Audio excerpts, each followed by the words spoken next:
Guère plus convaincu que par l'oiseau, le tsar, néanmoins, épargna les lionceaux et poursuivit son chemin. Plus loin encore, Igor découvrit une ruche.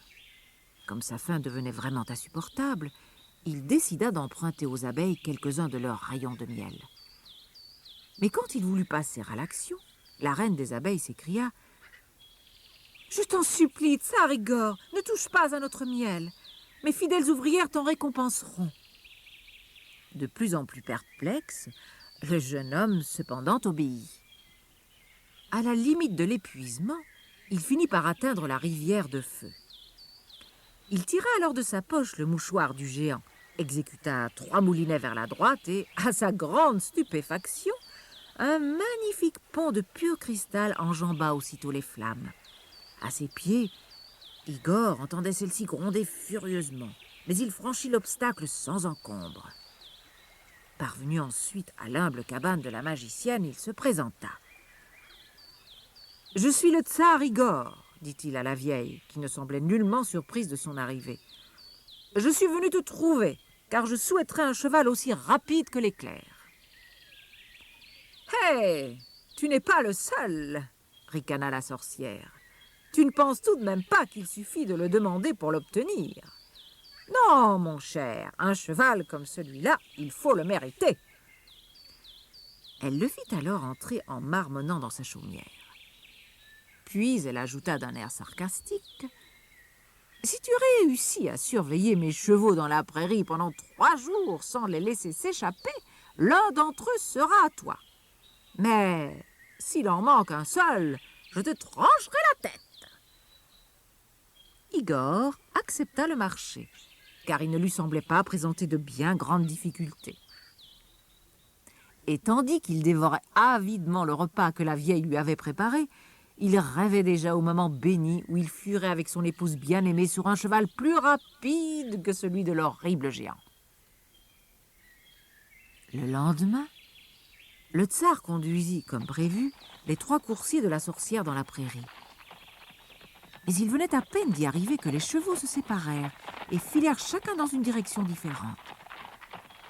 Que faire? Igor cria, flatta, menaça, se mit en colère, mais rien n'y fit. Les fuyards refusèrent de revenir. Toute la journée, il les chercha, mais sans résultat. Et quand la nuit tomba, le malheureux se sentait tellement fatigué qu'il s'écroula au pied d'un arbre. Un petit oiseau vint alors se poser sur son épaule. « Tsar Igor, réveillez-vous! Les chevaux viennent de rentrer dans leur écurie, » pépia-t-il. Le jeune homme, entendant ces mots, se précipita vers la cabane de la sorcière. Quand il y entra, il saisit une conversation entre la vieille et ses protégés. « Pourquoi donc êtes-vous revenus ?» demandait-elle furieuse. « Nous n'avons pas trouvé d'endroit tranquille pour manger, » répondit un des chevaux. « De tous les côtés, nous étions harcelés par des oiseaux. »« C'est bon, demain vous irez dans le bois, » ordonna la sorcière. Et le lendemain, elle indiqua au tsar le nouveau chemin qu'il devait suivre avec ses chevaux. Hélas, dès qu'elles furent dans le bois, les 3 bêtes se dispersèrent. Cette fois encore, Igor eut beau menacer, hurler, flatter, elles demeurèrent invisibles. Et le soir, désespéré, le tsar s'endormit au pied d'un taillis.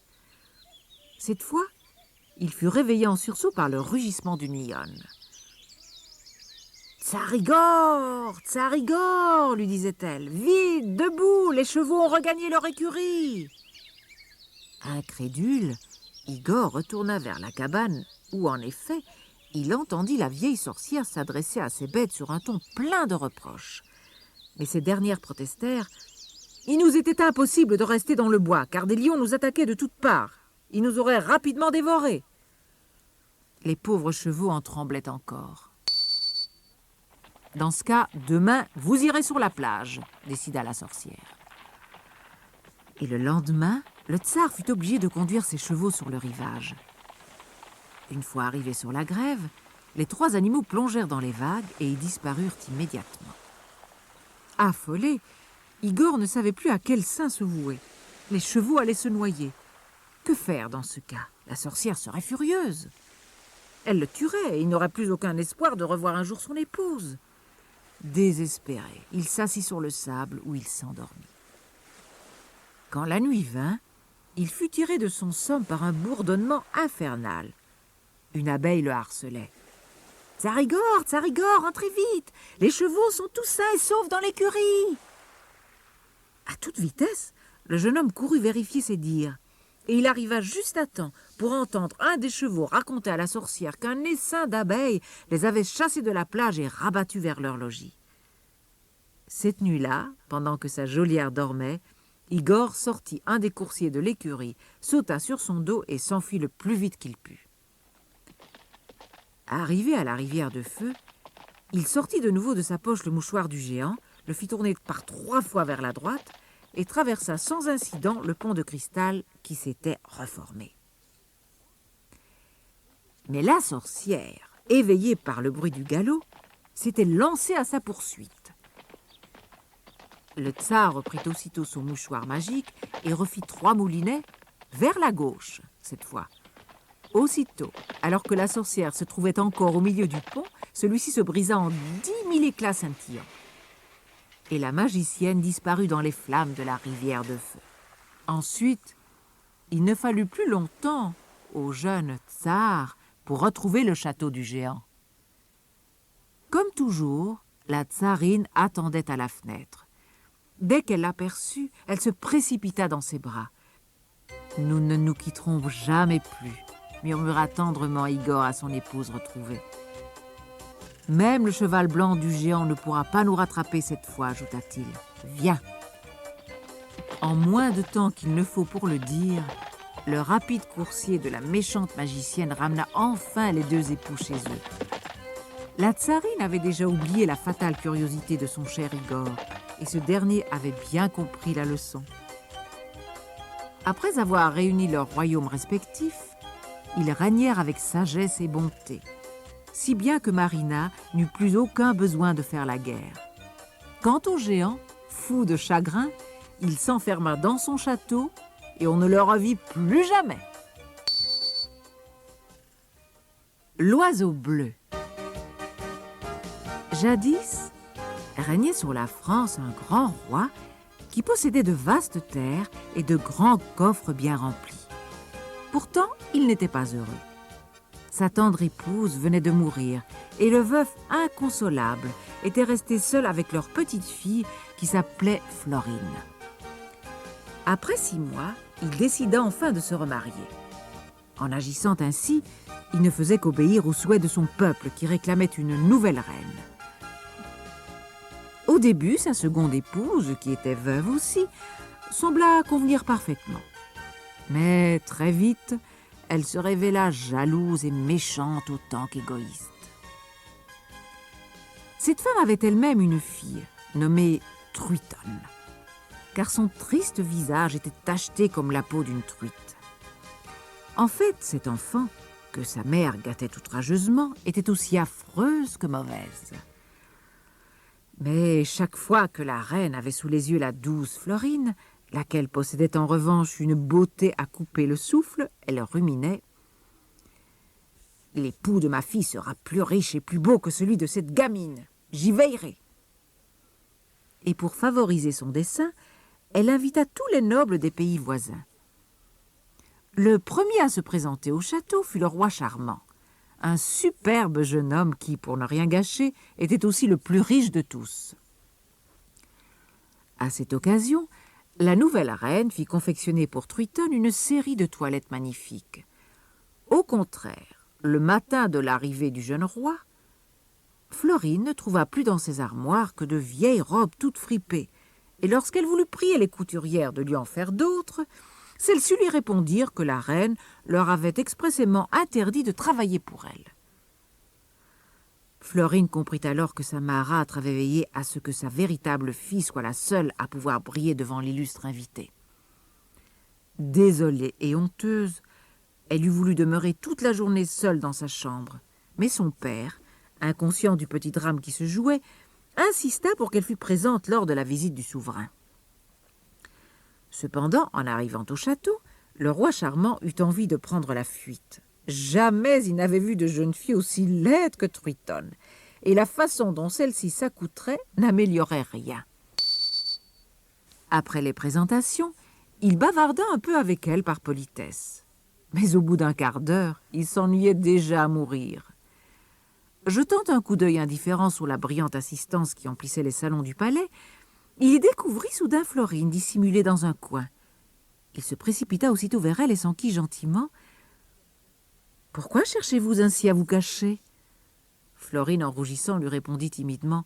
« Seigneur, je ne suis pas habituée à porter des vêtements aussi misérables et je souhaitais que vous ne me remarquiez pas. » Ébloui par la beauté de la jeune fille, le roi charmant passa néanmoins la soirée à discuter avec elle, sans prêter la moindre attention à sa pauvre tenue.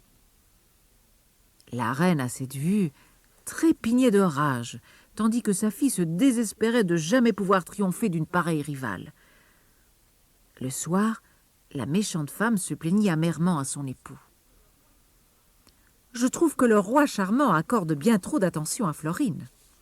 Imagine-toi qu'il se mette en tête de l'épouser. Elle est encore beaucoup trop jeune. Ne vaudrait-il pas mieux qu'elle ne se montre plus à lui jusqu'à son départ ?»« Tu as sans doute raison, » admit le roi conciliant. Et la nuit même, Florine fut enfermée dans sa chambre, située dans une des plus hautes tours du château. Le pauvre roi charmant ne comprit évidemment pas pourquoi il devait être brusquement privé d'une aussi précieuse compagnie. Prêt à tout pour la retrouver, il promit une pièce d'or à l'une des jeunes chambrières si celle-ci le menait à sa bien-aimée. La servante feignit d'accepter le marché, mais elle courut immédiatement prévenir sa maîtresse. « Voilà une occasion à saisir, » déclara la reine. « Cours vite dire au roi charmant qu'il trouvera Florine cette nuit à la petite fenêtre de la salle bleue. » Fou de joie, le pauvre amoureux ne se doutait nullement de la ruse imaginée par la souveraine. L'odieuse créature avait, en effet, projeté de lui envoyer sa propre fille. Dans le noir, le roi ne verrait pas la différence. À la nuit tombée, le roi charmant se précipita donc au rendez-vous. Et sans s'apercevoir de sa méprise, il murmura « Douce Florine, je vous aime. Voulez-vous devenir ma femme ?» « Oh oui !» répondit Truitonne en déguisant sa voix. « Amenez-moi chez la fée Soucieux, ma marraine. Nous nous y marierons en secret. » Ivre de bonheur, le roi passa au doigt de sa future épouse un anneau précieux, en gage de son éternel amour. Puis, il aida celle qu'il prenait toujours pour Florine à sortir de la pièce où elle se trouvait soi-disant recluse. Les fugitifs montèrent ensuite dans une chaise volante, traînée par 4 grenouilles ailées que le parrain du roi charmant, un magicien, lui avait prêtées. Peu après, ils arrivèrent au palais de cristal de la fée Soucieux. Entraînant sa marraine à part pour tout lui expliquer, Truitonne ôta enfin le voile qui cachait son visage. Le roi, effaré, crut vivre un cauchemar. Il entra aussitôt dans une colère terrible. « Je n'épouserai jamais ce monstre !» hurla-t-il. « Je retourne vers mon aimée, la princesse Florine !»« Parjure, vous aviez donné à ma filleule votre bague, en gage de fidélité !» protesta la fée. Et pour punir le roi charmant, elle le transforma en un oiseau bleu. « Je vais vous accorder 7 ans de réflexion, » ajouta-t-elle ensuite, pour décider si vous préférez vous marier avec Truitonne ou rester toute votre vie un stupide volatile. Charmant, impuissant, avait assisté avec horreur à sa métamorphose, mais il ne regrettait pas son choix. Après avoir fait plusieurs fois le tour du château, il découvrit enfin la chambre où Florine était prisonnière. Se posant près de sa fenêtre, il s'y endormit. Le lendemain, en apprenant que son plan avait échoué, la reine défaillit de rage. Elle décida alors de se venger sur Florine. Accompagnée de sa fille, qui portait toujours la bague du prince, elle se rendit dans la tour où la pauvrette se désespérait et lui dit en ricanant « Regarde quelle belle bague le roi charmant a offert à Truitonne. Leur mariage a eu lieu aujourd'hui. Tous deux sont très heureux. » Perdant ainsi tout espoir de revoir jamais le roi qu'elle aimait d'un tendre amour, la jeune Florine tomba dans la dépression la plus noire. Tout le jour, elle pleura sans arrêt devant la fenêtre ouverte. Au bruit de ses sanglots, l'oiseau bleu finit par se réveiller et s'approcha de la jeune fille. « Chère Florine, pourquoi pleurez-vous ainsi » murmura-t-il. « Le roi charmant, que je chérissais plus que tout au monde, vient d'épouser ma demi-sœur, » se lamenta l'éploré. « De qui tenez-vous cela ?» s'étonna le roi sous le plumage de l'oiseau bleu. « L'anneau qu'elle porte au doigt me le prouve, » lui expliqua Florine. « Je puis vous rassurer, » la consola l'oiseau. « Un mariage aussi impensable n'a certes pas eu lieu, et il ne se fera jamais. » « Comment pouvez-vous en être aussi sûr ?» demanda la jeune fille à son petit visiteur, tout en essuyant déjà ses larmes.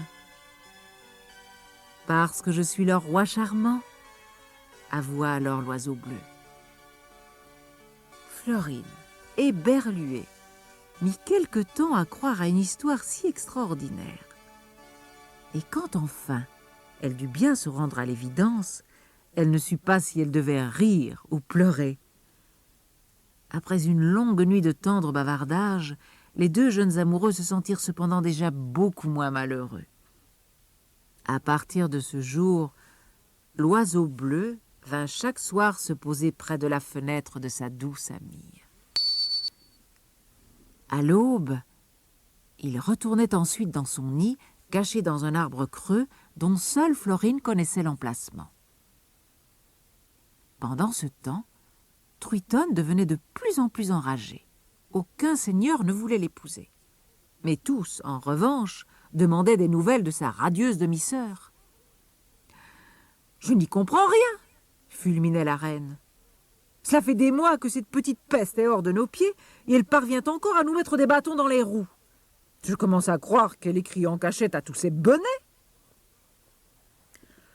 Pour en avoir le cœur net, la marâtre envoya une de ses servantes espionner la prisonnière. Elle l'installa même dans une chambre jouxtant celle de Florine. Heureusement, chaque soir, la fille s'endormait d'un sommeil très profond et l'oiseau bleu put continuer ses visites nocturnes. Mais un jour, ayant fait un somme en plein après-midi, la servante ne put fermer l'œil de la nuit. Quelle ne fut pas sa stupéfaction en entendant Florine discuter dans la pièce voisine. Dévorée de curiosité, elle pressa l'oreille contre la paroi. « Il est grand temps de m'en retourner dans le chêne creux, mon amour, » disait une voix inconnue. Se précipitant à la fenêtre, la fille eut juste le temps d'apercevoir un magnifique oiseau bleu qui s'éloignait gracieusement dans les premières lueurs du matin. Le soleil naissant faisait scintiller ses plumes au reflet d'azur. La femme de chambre abasourdie se précipita naturellement chez sa maîtresse pour lui faire un compte-rendu détaillé de ces surprenants événements. La reine, aussitôt, ordonna d'inspecter tous les chênes creux des environs et il ne fallut pas longtemps pour que la cachette du mystérieux oiseau bleu soit découverte par ses valets. La souveraine attendit ensuite une nuit sans lune pour faire installer juste devant l'ouverture du nid une série de couteaux acérés. Lorsque l'oiseau bleu voulut regagner son abri, peu de temps avant le lever du soleil, il s'y blessa cruellement. « Tu m'as donc trahi », pensa-t-il avec tristesse, croyant que Florine avait cédé à la reine pour pouvoir quitter sa prison et lui avait dévoilé leur secret. Déjà presque exsangue, l'oiseau bleu résolut de se laisser mourir. Mais son parrain, l'enchanteur, qui avait fait 8 fois le tour de la terre en sonnant du corps pour retrouver son filleul, commençait à désespérer quand, soudain, il perçut les gémissements de Charmant, prêt à perdre connaissance. « Je te ramène chez moi, » décida le magicien. « Tu sais désormais à quel danger tu t'exposes depuis que tu as perdu ta forme humaine. » L'oiseau bleu, persuadé que sa bien-aimée était responsable de ce piège mortel, accepta sans opposer la moindre résistance. L'enchanteur fit alors apparaître une cage dorée, dans laquelle il transporta le jeune roi. Mais tous deux s'avisèrent bien vite qu'une cage, fût-elle en or, ne constituait pas une protection suffisante. Un beau matin, un chat faillit dévorer l'oiseau bleu parce que la porte de la cage n'était pas bien fermée. Et une autre fois, le serviteur chargé de le nourrir oublia le malheureux pendant toute une semaine. Le magicien se résolut alors à aller consulter sa collègue, la fée Souciot, et après avoir longuement discuté, il lui proposa un marché. « Si vous rendez au roi charmant sa véritable apparence, promit-il, je m'arrangerai pour que votre protégé vienne habiter dans son palais pendant quelques mois. Les jeunes gens pourront ainsi apprendre à mieux se connaître et mon filleul, à la longue, changera peut-être d'avis. » La fée Souciot accepta la proposition et bientôt, l'oiseau bleu retrouva forme humaine pour cohabiter avec la vilaine Truitonne. Pendant ce temps, Florine sombrait dans le plus profond désespoir. Elle ne comprenait pas pourquoi son bel oiseau avait interrompu ses visites. Refusant toute nourriture, elle décida à son tour de se laisser périr. Mais son père, le roi, tomba malade au même moment et s'éteignit peu de temps après. Le peuple voulut alors que Florine lui succède. Et quand il apprit que la jeune princesse était gardée prisonnière depuis bien longtemps déjà, celle-ci fut délivrée, tandis que sa marâtre se voyait chassée du palais. Florine fut donc couronnée reine et se fit bien vite aimer car elle était bonne et juste. Cependant, elle n'oubliait pas son bien-aimé. Après avoir formé un conseil chargé de gouverner le pays pendant son absence, elle partit un beau matin à la recherche de l'oiseau bleu. Pendant des semaines et des mois, la reine Florine inspecta inlassablement tous les arbres creux du pays.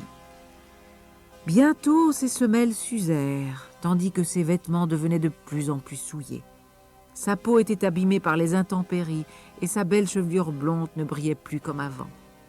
Désormais, elle n'offrait plus aucune ressemblance avec la jolie princesse que le roi charmant avait tant admirée. Un jour qu'elle se lavait les pieds dans un ruisseau, un gros poisson sortit la tête hors de l'eau. « Voyages-tu seul, mon enfant ?» lui demanda-t-il. Florine fit de la tête un triste signe affirmatif. « Seul mon chagrin m'accompagne, » soupira-t-elle. Puis, comme le poisson était curieux de savoir ce qui pouvait bien susciter pareille douleur, la jeune femme lui raconta toute l'histoire de l'oiseau bleu. Mais lorsqu'elle arriva à la fin de son récit, quelle ne fut pas sa stupéfaction de voir soudain le poisson se transformer en une gentille fée. Celle-ci lui expliqua qu'elle était en fait la sœur de la fée Souciot. « Mais ne sais-tu donc pas que le roi charmant a retrouvé sa forme humaine ?» s'étonna la petite fée. Il a réintégré son palais où il vit avec ta demi-sœur. Et il se pourrait bien qu'il se marie sous peu. Du moins, l'ai-je entendu dire. Florine ne pouvait en croire ses oreilles. La réalité était vraiment trop cruelle. Son cœur finirait par se briser. « Ne sois donc pas si triste, » murmura doucement la fée. « Regarde, voici 4 œufs. Si jamais tu as besoin d'aide, casse-en un. » La pauvre souveraine, épuisée, marcha encore 7 jours et 7 nuits avant de s'écrouler. Elle se trouvait devant une paroi rocheuse infranchissable, et après quelques vaines tentatives, elle renonça à poursuivre plus avant. Cette fois, son amour était bien perdu. C'est alors qu'elle songea aux 4 œufs que la fée lui avait donnés. Elle se demandait bien comment un œuf allait pouvoir l'aider, mais il ne lui coûtait rien d'essayer. Elle en cassa donc un et vit apparaître sous ses yeux un minuscule chariot tiré par 2 pigeons. Quand l'attelage fut devenu assez grand pour qu'elle s'y asseye, les pigeons volèrent sans encombre jusqu'au sommet du rocher, puis tout droit vers la ville où habitait le roi charmant. Il ne lui restait plus qu'à trouver son palais, et elle alla s'informer auprès de quelques badauds qui flânaient par là. « Voulez-vous m'indiquer la direction à suivre pour atteindre le palais royal ?» pria-t-elle. « Je voudrais parler au roi charmant. » Mais apercevant les guenilles dont la jeune femme était vêtue, les passants se mirent à rire grossièrement. « Crois-tu que Charmant n'ait rien de mieux à faire que de recevoir une souillot ?» s'esclaffèrent-ils. « Il a autre chose en tête pour le moment, car il va bientôt se marier. De toute façon, tu ne passeras pas. » Les badauds en cela avaient bien raison. Florine, une fois parvenue à l'entrée du palais, eut beau supplier les gardes. Ceux-ci refusèrent de la laisser passer. Découragée, elle s'assit devant la grille et se mit à réfléchir. Elle était là depuis quelques minutes lorsqu'elle entendit des pas et vit arriver Truitonne, qui se promenait dans les beaux jardins royaux. « Princesse! Hé, princesse !» s'écria Florine, désireuse d'attirer son attention. « Qu'y a-t-il » grogna Truitonne sur un ton plein de morgue. Elle n'avait évidemment pas reconnu sa demi-sœur, qui avait beaucoup changé depuis qu'elle l'avait quittée. « J'ai là quelque chose d'extraordinaire pour vous. Approchez !» l'invita Florine. « Allez, montre !» consentit à regret Truitonne qui s'ennuyait fort. La reine sortit alors de sa poche un des œufs magiques. Ensuite, elle le cassa et Truitonne fit de gros yeux tout ronds en voyant sortir de la coquille une petite boîte à musique. Florine fit alors tourner une mignonne clé dorée et une jolie danseuse se mit à valser à l'intérieur de la boîte au son d'une musique entraînante. Truitonne, sidérée, voulut aussitôt acheter l'objet merveilleux. Mais Florine avait préparé son coup. L'oiseau bleu lui avait un jour raconté qu'il existait dans son palais un cabinet des échos, très ingénieusement conçu. Tout ce qui s'y disait, même le plus faible murmure, était entendu dans la chambre du roi. Florine souhaitait donc y passer la nuit. « Belle princesse, répondit-elle pour amadouer sa rivale, laissez-moi dormir cette nuit dans le cabinet des échos, et je vous offrirai volontiers cette boîte à musique. » Un peu surprise d'une telle requête, Truitonne leva les sourcils d'un air fort étonné, mais accepta le marché. Elle fit conduire sa demi-sœur dans la chambre mystérieuse et l'y laissa. Dès la nuit venue, la petite reine se mit à gémir. « Cruel oiseau bleu, pourquoi m'as-tu oublié? Notre amour était si grand. » Mais elle ne put continuer tant sa voix était étouffée par les sanglots. Les valets de chambre du roi, qui avaient tout entendu, ne comprenaient pas qu'il était question de leur maître. « Hi, cette souillonne rêve tout haut !» bouffa l'un d'eux. Malheureusement pour Florine, depuis que son roi l'avait abandonnée, celui-ci ne fermait plus l'œil de la nuit, et ses médecins avaient sagement décidé de lui administrer des somnifères. Il n'entendit donc pas ses plaintes, et le plan de la pauvre amoureuse échoua sans que celle-ci sût pourquoi. Cependant, obstinée, elle ne renonça pas pour autant. Le lendemain, elle alla, comme la veille, s'installer devant les grilles du palais. Truitonne, toujours désœuvrée, vint immédiatement lui demander si elle n'avait pas de nouveaux trésors à lui faire admirer. Florine cassa alors un troisième œuf, dont elle sortit un minuscule carrosse tiré par 6 souris vertes et conduit par un raton gris. À l'intérieur, 4 marionnettes faisaient des tours surprenants. Truitonne, ravie, frappa des mains de plaisir. « Je crois que je ne m'ennuierai plus jamais désormais, s'écria-t-elle. Que veux-tu pour ce jouet ?»« Une autre nuit dans le cabinet des échos, précisa Florine. Truitonne, évidemment, accepta. Cette deuxième nuit se déroula comme la précédente, mais le lendemain, un des valets passa devant la grille du palais alors que Florine attendait sa demi-sœur et il se mit à bavarder avec elle. Il est heureux que le roi prenne des somnifères, car il ne pourrait fermer l'œil de la nuit avec tous vos bavardages, se moqua-t-il gentiment. Florine alors comprit tout. « Vous aurez une pièce d'or, proposa-t-elle au serviteur, si vous ne donnez pas d'opium au roi ce soir. » Puis, lorsque Truitonne arriva, elle cassa le dernier de ses 4 œufs. Il en sortit un pâté, farci de 6 rossignols qui chantaient, disaient la bonne aventure et connaissaient les remèdes pour guérir tous les maux. Ébloui par tant de merveilles, Truitonne voulut posséder ce pâté à tout prix. Cette fois, Florine lui demanda, outre sa récompense habituelle, une nouvelle robe. Cette nuit-là, revêtue d'une jolie toilette de taffetas blanc, la jeune reine murmura de rechef. « Que t'ai-je donc fait, Cruel, pour que tu trahisses tes serments? Souviens-toi de nos tendres conversations. » Le roi charmant, qui pour la 100e fois se retournait dans son lit, cherchant en vain le sommeil pour mieux sombrer dans l'oubli, se redressa soudain sur sa couche. Devinant que la douce voix qui lui rappelait tant de bonheur venait du cabinet des échos, il s'y précipita. Et dès qu'il reconnut Florine, car son cœur ne pouvait le tromper, il se jeta à ses pieds. Les deux amoureux passèrent ensuite le reste de la nuit à dissiper les malentendus qui les avaient séparés. Quand Truitonne apprit la nouvelle, elle se jura de châtier son fiancé. Mais l'enchanteur, pour la punir de sa vanité et de son égoïsme, la transforma en truie. Ainsi, elle pourrait garder une partie de son nom ainsi que son naturel grognon. L'Ondine. Il était une fois un meunier qui était très riche et très heureux. Un jour cependant, la chance tourna. Il perdit toute sa fortune et il ne lui resta plus que le moulin dans lequel il demeurait avec sa femme. Toute la journée, il n'arrêtait pas de se lamenter. Et le soir, quand il montait se coucher, il ne parvenait plus à s'endormir tant il ressassait d'idées noires.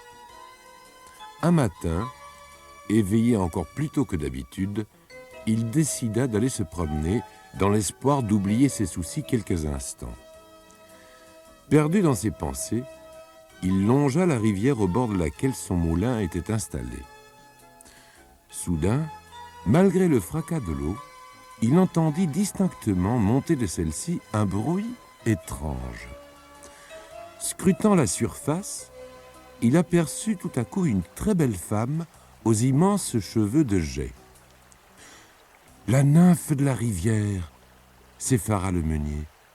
Il était tellement surpris qu'il demeura cloué sur place, tremblant des pieds à la tête. Mais l'Ondine lui adressa gentiment la parole, lui demandant pourquoi il avait l'air si soucieux. En entendant ces mots aimables, le meunier reprit courage et lui raconta ses malheurs. Il lui expliqua qu'après avoir été riche et heureux, il était désormais ruiné et qu'il ne savait plus comment s'en sortir. La nymphe de la rivière tenta de consoler le pauvre homme et lui promit qu'un jour il serait plus riche qu'il ne l'avait jamais été. Mais pour prix de cet avenir doré, il devrait lui offrir la vie du premier être qui naîtrait au moulin. Le meunier se dit qu'il ne risquait pas grand-chose. Il s'agirait sans doute d'un des jeunes de sa chienne ou d'un petit de sa chatte. Il promit donc à l'Ondine ce qu'elle demandait et rentra au moulin, le cœur empli d'espoir. Hélas, à peine venait-il d'arriver qu'une voisine courut lui annoncer que sa femme avait accouché d'un fils. Le meunier blêmit. Il n'avait pas prévu que leur enfant naîtrait si tôt. Désespéré, il alla avouer à sa femme ce qu'il avait promis à l'Ondine.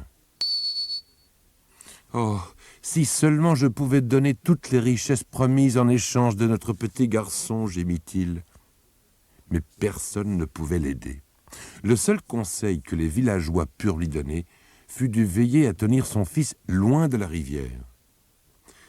L'enfant grandit et les affaires de son père s'améliorèrent peu à peu. L'argent rentrait de nouveau au moulin et il fallut peu de temps pour que les deux époux se retrouvent, effectivement bien plus riches qu'auparavant. Mais le meunier ne parvenait pas à s'en réjouir. Il songeait sans cesse à la promesse qu'il avait faite à l'Ondine et craignait que tôt ou tard, cette dernière ne vienne enfin la lui rappeler et le contraindre à respecter ses engagements. Pourtant, les années passèrent sans que la nymphe de la rivière ne vienne réclamer son dû. Le fils du meunier devint chasseur et, comme il était habile, il fut engagé par le seigneur du village. Puis, après quelques années, il épousa une charmante paysanne avec laquelle il mena une existence paisible et heureuse. Un jour qu'il poursuivait un lièvre, il s'engagea dans une prairie où il oxy sa victime d'un coup. Mais lorsqu'il voulut aller ramasser son butin, il ne s'aperçut pas qu'il entrait dans la zone qui lui avait toujours été interdite. Une fois le lièvre déposé dans sa gibecière, il se dirigea allègrement vers la rivière et se pencha pour s'y rincer les mains. Alors, brusquement, la nymphe si redoutée sortit la tête de l'eau. Elle noua ses bras mouillés autour du cou du jeune homme et sans effort, elle l'attira vers les profondeurs. L'onde se referma ensuite sur eux sans laisser trace de ce drame. Le soir, en ne voyant pas rentrer son mari, la femme du chasseur se montra fort inquiète. Elle partit à sa recherche dans les bois, puis à travers les champs. Tous les villageois vinrent bientôt à la rescousse. Mais le lendemain, ils ne retrouvèrent du disparu que son fusil et sa carnassière. Chacun comprit alors que l'Ondine était venue chercher son tribut. Jour et nuit, la malheureuse épouse, effondrée, rôdait le long de la rivière, se désolant de son impuissance. Cependant, un soir qu'elle venait de s'écrouler sur son lit épuisée, elle rêva qu'elle traversait un champ de fleurs et arrivait devant une cabane habitée par une sorcière. Et celle-ci lui disait qu'elle pourrait retrouver son mari. Le lendemain, tôt matin, elle décida de partir à la recherche de cette femme. Très vite, elle reconnut le champ de son rêve, et un peu plus loin, elle découvrit la cabane de la sorcière. Après avoir frappé à la porte, elle entra. Puis, enhardie, elle raconta son histoire à la vieille.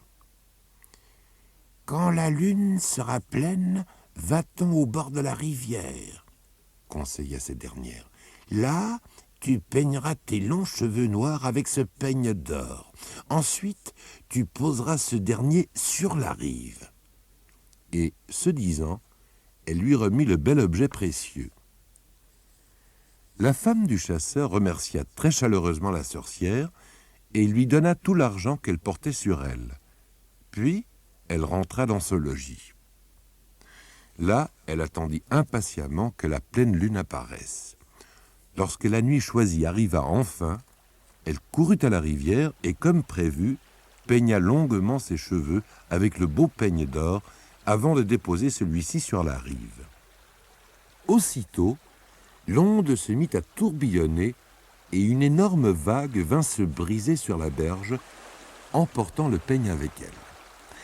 Quelques secondes plus tard, la jeune femme vit apparaître à la surface de l'eau la tête de son époux. Mais une autre vague la fit aussitôt disparaître. Le malheureux chasseur n'avait même pas eu le temps de prononcer la moindre parole. La rivière, redevenue parfaitement calme, ne reflétait plus que la lune, sans que la moindre ride ne vînt en troubler l'image. La jeune femme fut désespérée. Elle passa de longues nuits à pleurer. Puis, un soir qu'elle s'était enfin assoupie, abrutie par les larmes, elle refit le même rêve où intervenait la même sorcière. Dès le lendemain, elle se remit donc en route, retraversa le champ de fleurs et frappa de nouveau à la porte de la vieille femme. Cette fois, elle reçut un autre conseil. « Quand la lune sera pleine, » marmonna la sorcière, « rends-toi au bord de la rivière. Souffle dans cette flûte d'or, puis dépose celle-ci sur la rive. » Dès que revint la pleine lune, la jeune femme suivit les instructions reçues. Aussitôt, comme la première fois, l'eau se mit à s'agiter en tous sens. Une grosse vague vint s'abattre sur la berge et emporta la flûte d'or. Puis, la tête du chasseur réapparut. Mais cette fois-ci, une partie de son corps devint également visible. L'homme tendit les bras vers sa femme, dans un grand mouvement convulsif, mais ce fut en vain. Une autre vague arriva et l'engloutit rapidement. Comme précédemment, la surface de l'eau reprit ensuite son aspect serein. On eût dit que rien ne s'était passé. La jeune épouse, qui avait attendu si courageusement et le cœur tout empli d'espoir, faillit se jeter dans les flots pour rejoindre son mari. Mais la nuit même, elle rêva de nouveau du champ de fleurs, ainsi que la sorcière. Cette fois, celle-ci lui enjoignit de filer à la pleine lune avec un fuseau d'or, avant de laisser celui-ci sur le bord de la rivière traîtresse. Lorsque revint la nuit propice, la jeune femme obéissante fila durant quelques instants, puis posa la bobine d'or dans les herbes de la rive. Tandis qu'une grosse vague emportait le fuseau, elle aperçut distinctement la tête de son époux qui se dégageait de l'eau. Mais cette fois, le corps entier suivit et il put monter sur la berge. Fou de joie, le chasseur étreignit sa bien-aimée. Mais un violent remous, à l'instant, entraîna les deux malheureux. Affolée, la jeune femme hurla de toutes ses forces, appelant la sorcière à l'aide. Au même moment, la vague disparut. Hélas! Emportés par le courant, les époux quasi inconscients se trouvèrent séparés sans le savoir. Quand enfin ils furent rejetés sur la rive, chacun d'eux ignorait où se trouvait l'autre. Pour pouvoir gagner son pain dans la région inconnue où les flots l'avaient fait aborder, le chasseur devint berger, tandis que, abandonnée à son triste sort, la jeune femme se faisait bergère. Tous deux parcoururent ainsi le pays avec leurs troupeaux, mais chacun de son côté. Un matin, le berger arriva dans une prairie où l'herbe lui semblait plus verte qu'ailleurs. Il décida de s'y installer avec ses bêtes, sans soupçonner que son épouse gardait, elle aussi, ses moutons non loin de là. Le soir, à la clarté de la lune, il se mit à interpréter sur son pipeau une complainte mélancolique. En l'entendant, la pauvre bergère se rappela la nuit où elle avait été jouer de la flûte au bord de l'eau pour tenter de retrouver son cher mari tant regretté. Inconsciemment, elle se laissa entraîner dans la direction d'où provenait la douce musique. Mais le souvenir du disparu la faisait souffrir trop cruellement. Torturée par son affreux chagrin, elle ne parvint pas longtemps à retenir ses sanglots. Le berger, qui ne se trouvait plus qu'à quelques mètres, cessa alors de jouer et se précipita vers l'endroit d'où venaient les pleurs. Quel ne fut pas son bonheur lorsqu'il reconnut sa femme. Tendrement enlacés, les époux se narrèrent chacun à leur tour et parfois tous deux ensemble ce qu'ils avaient vécu depuis le jour fatidique de l'enlèvement du chasseur. Ensuite, de retour chez eux, ils vécurent de longues années très heureuses sans plus jamais se quitter. Le héron. Monsieur Héron rêvait un jour au bord d'une rivière. Le col bien droit, il contemplait le monde d'un air dédaigneux, haut perché sur ses longues pattes. Pourtant, tout le monde doit manger. Le cou tendu, il guetta donc une proie. Soudain, il vit passer sous ses yeux un banc de carpes fort appétissantes. Mais il se retint de les attraper tout en déclarant bien haut « Pas de plaisanterie ! Un monsieur tel que moi se contenterait de carpes stupides ?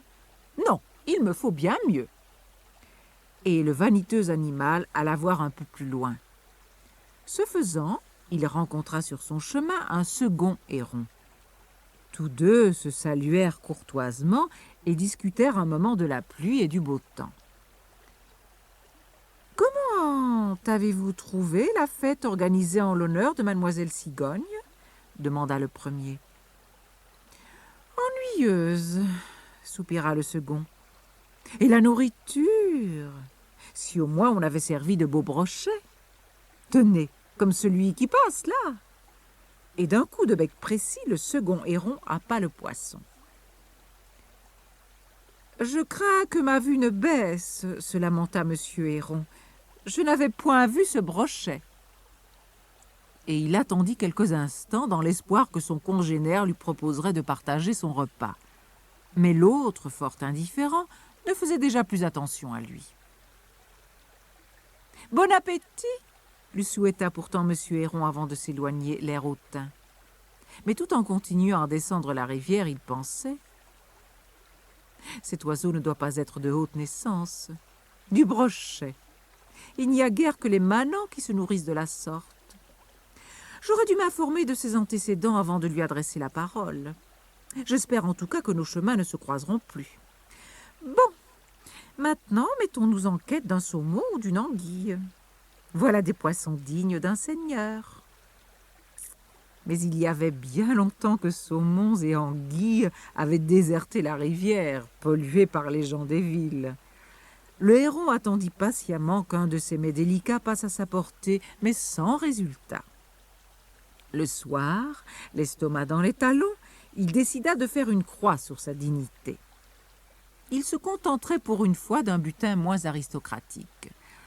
Mais la plupart des poissons étaient si fatigués, après avoir nagé tout leur soûl, qu'ils s'étaient retirés depuis belle lurette dans la partie la plus sombre et la plus profonde de la rivière pour s'y reposer. Seules les perches semblaient encore éveillées. Elles savaient parfaitement que le héron ne les avait pas estimées assez bonnes pour lui pendant la journée. Mais elles s'avisaient également que l'affamé, en désespoir de cause, finirait bien par capturer l'une d'elles dans la nuit. Elles décidèrent donc de s'amuser et de lui jouer un bon tour. Elles se mirent à s'ébattre autour de lui, la tête hors de l'eau. Mais chaque fois que l'oiseau faisait mine de les attraper, elle replongeait sous la surface tout en se tordant de rire. Têtu, Monsieur Héron ne voulait point reconnaître qu'il était incapable de pêcher une vulgaire perche. Il s'éloigna la tête haute. Et ce soir-là, l'arrogant animal dut faire son ordinaire d'un maigre limaçon. Voilà où mène la vanité.